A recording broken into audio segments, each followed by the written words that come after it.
Using magnets in a wood turning shop. Let's take a look at some of the many ways I'm using magnets in my shop. For example, I have one lathe dedicated to boring holes in small items like pen blanks. It has a chuck with pen blank jaws that stays on the lathe most of the time. I often use either a short, rigid center bit or spotting bit to center and start a hole before switching to a conventional twist drill bit.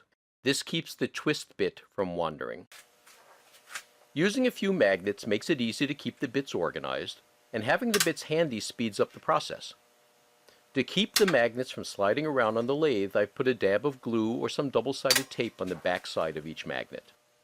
This small chuck uses Tommy bars to tighten the jaws, so another set of magnets gives me a place to keep the bars. The lathe manufacturer provides a hole for storing the knockout bar, though I rarely use it on this lathe because this chuck stays mounted most of the time. However, on another small lathe, the manufacturer provides a similar hole, but it's in an inconvenient place. It's hard to find because it's not visible from the front of the machine.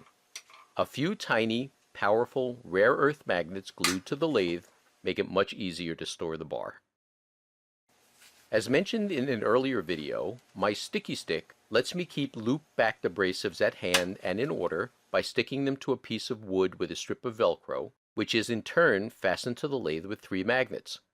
For details, check out the sticky stick video on the AAW Woodturning Fundamentals video page. Inexpensive LED lamps are a great way to add task lighting at the lathe and other machines.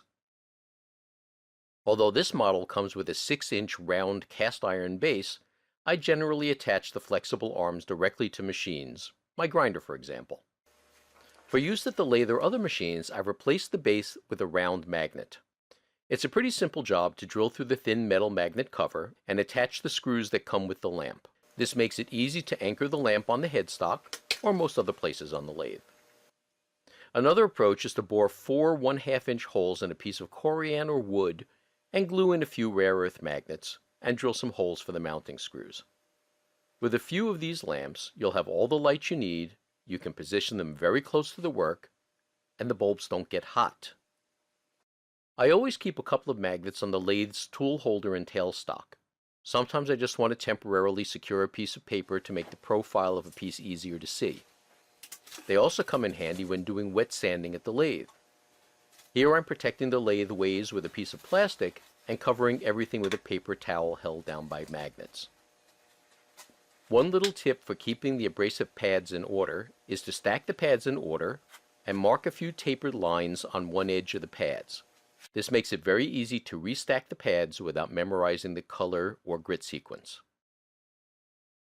I have several of these magnetic parts trays scattered throughout my shop. They stick to the machinery, and most items I place in them like drill bits, chuck keys, pen bushings, and screws don't slide around. And finally, for the inevitable time when you drop that screw or bushing into the pile of shavings between the ways of your lathe, a telescoping magnetic pickup tool generally makes pretty short work of retrieving the elusive part. It certainly beats picking through the shavings. There are many other magnets in my shop, including floor sweeps, mounts to hold dial indicators, and I even use magnetic bases with articulated arms to position cameras when I demonstrate turning. Give it a little thought, and you'll likely find new ways to use magnets in your shop.